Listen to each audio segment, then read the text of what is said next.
We got the idea for this project a couple of years ago when I was down in the Bay Area and went to the Presidio, where there was an exhibit called The Habitats. And it was a beautiful land-based outdoor exhibit in a beautiful natural environment. So I came back to Nevada City thinking we should do that here. And right around that time, they had just dedicated the tribute trail along the Deer Creek. And so I started talking to a few people about it, and we all decided this is a good thing. We should do it. The tribute trail that Nancy referred to that had just recently opened actually runs along Deer Creek in our little town of Nevada City, and Deer Creek is really the reason for Nevada City's being. It's where the gold rush started here, and so there's a great amount of history. It's a place that people associate with this town, and it's very much a part of it. And so it made a lot of sense to utilize this trail that lined the Deer Creek to put another layer of interpretation about our community. So a place like Nevada City is interesting to me because the intersection of the natural and the human built it's sort of such a fine line. Yeah, often in other, in a completely natural setting, you don't have the human, and in an urban setting, you don't really have much of the natural. But in Nevada City, it's very closely integrated, and that to me makes for some very interesting possibilities. One of the cool things about this project is the fact that, just the fact that we're going to be putting artwork on the trail is going to draw people out to sort of see what the trail is. I mean, I think, we get sort of used to kind of going places where we go and being places where we are, and don't really think to kind of get out and check places like this out. So we have this great idea, this big idea, but of course it takes a lot of effort and planning to pull something like this off. We're just a couple of people from Nevada City who we're not a 501(c) or anything like that. So we sought out the Sierra Fund, that is a not-for-profit here in the Sierra who works with conserving and protecting the environment, and this is very much sort of in their realm. The other thing about the Sierra Fund too that was really important is that they had been the sort of coordinators, I guess, of the whole Tribute Trail project. And so they had the relationships, which helped us a great deal to kind of get over the hurdles of having to be introduced. We got off to a great start with them. And so once we got this sort of a critical mass of stakeholders and supporters together, we started actually crafting together the project. And one of the first things we needed to do was to to establish a vision statement about what we wanted to accomplish. And we were sharing that with all of our stakeholders as we met with them, which then we needed to turn into a call for artists. So one of our next big tasks was to put together a framework or an infrastructure, if you will, for our team, those who were going to make this happen. And we were able to get a really interesting cross-section of people interested in joining these committees because they weren't all necessarily arts-oriented people. Some were coming more from an interest in the environment, in Deer Creek, in the history or whatever. But it brought people together that maybe never would have worked together on a project before. Our initial budget was $65,000, which was relatively modest, but we decided that this was our first year. We hadn't done this before. It never had been done in the community, so we should be safe. So $65,000 would cover our marketing, our brochures, our outreach, a short film, our education, artist in residence program, as well as stipends for the artists as well, and fees for the jury. Right around the same time, I read that the National Endowment for the Arts had a program called Our Town, which to me, reading its guidelines, it fit perfectly because it was about creative placemaking in large and small towns, and they did have a rural component which fit perfectly for us. So we applied for the grant and received $25,000.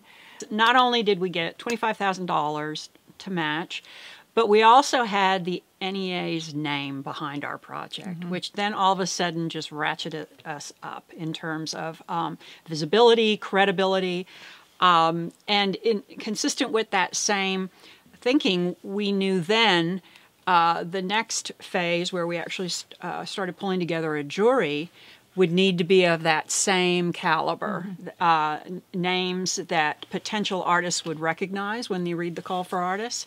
We wanted a cross-section of different arts orientations or different arts institutions or backgrounds so that we'd have a good cross-section of thinking. And we were really pleased with the group that we pulled together. So we were off to a good start with them, and then we created our call to artists, used our website, found to create the forms and the response mechanism, and then went to various websites and publicized our call. We had the jurors assemble here in Nevada City early December, and it was pouring down rain, and they didn't get to see much of the site. But we had given them some criteria. Of course, they had the call for artists, and they understood what it was we were expecting out of the artists. They ended up selecting 7 individuals or teams. The 2 teams were of 3 and 2, so we ended up with actually a total of 10 artists. First of all, they represented a really wide geographic area. Everything from northern California, one local artist, a Sacramento artist, one from Oakland, a couple from San Francisco, Marin, and then down to San Diego, LA, and one from Reno. It was really exciting to see that sort of cross-section of points of view, as well as the media in which these artists worked. Because we have everything from sculptors to poets to painters to everything sort of across the board. Works that would lend themselves to each other in a sense, Right. but kind of work together. And I think in the end that wasn't a goal, but it worked, and it worked out beautifully. But I do think that people bring a different sensibility when they encounter a piece outside, let's say outside the museum or outside the gallery, because they're not expecting to see it, or they wouldn't see it as apart from everything else they would see. Like that sign could be a piece of public art. Whereas if you go to the gallery, you're expecting to see art there. So expectations are a little bit less predictable. Another thing that seemed really important about it was the importance of the literary history of Nevada City. This is a really important place in the history of California poetry and California nature writing. And so to be able to interact or be able to use language in a way that interacts with this landscape, considering the history and the importance of this place in terms of literature, also made it a really exciting opportunity for us. My work deals a lot with this hybridization between the man-made or the human-made world and the natural world, and kind of this new emerging landscape, which is more of a combination of the two. And so my work is kind of born from this intersection between the natural and the man-made. So through the process of design and determining the artists, we need to keep touching base with a number of these, particularly the key stakeholders, Partners, yeah. and particularly the city of Nevada City. They wanted us to keep them apprised of what was happening, when, where, how, and so we made at least a couple of presentations to City Council. Among the stakeholders, two in particular, the Bureau of Land Management and the Nevada Irrigation District were of course, major stakeholders. And they came out on the trail and talked with the artists and about their installations and how it was going to impact the land or not, and the position of the pieces. And they were terrific. I mean, they followed along and were appreciative, supportive, Yeah. and gave great feedback. Part of our vision statement dealt with education and broad education of the public, both about art and land art, also education about the environment and where we live and the history of what we did to our landscape and now how we need to think about it in another way. We wanted to reach out to children as well. We had an artist in residence program, and 3 of the artists were very excited about participating in a 2-day class that they would teach. The 3 of them each brought a different sort of point of view, a different medium that they worked with. And the first day they took the kids out onto the trail to do various things, observations, write down their observations, draw sketches, look at things. And then the second day they did an exercise in class to interpret what they had seen and what they...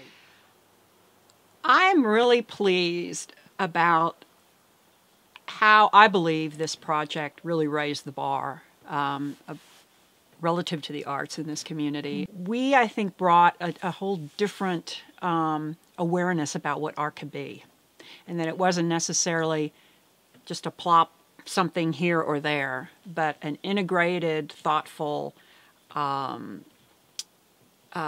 something that told a story about a place and specifically about the place, and I'm very proud of that.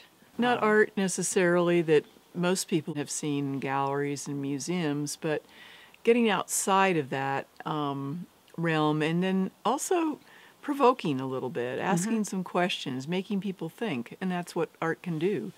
And it certainly met our goal, which was, to provide awareness about the Deer Creek watershed and what was happening down there, bring people to the trail.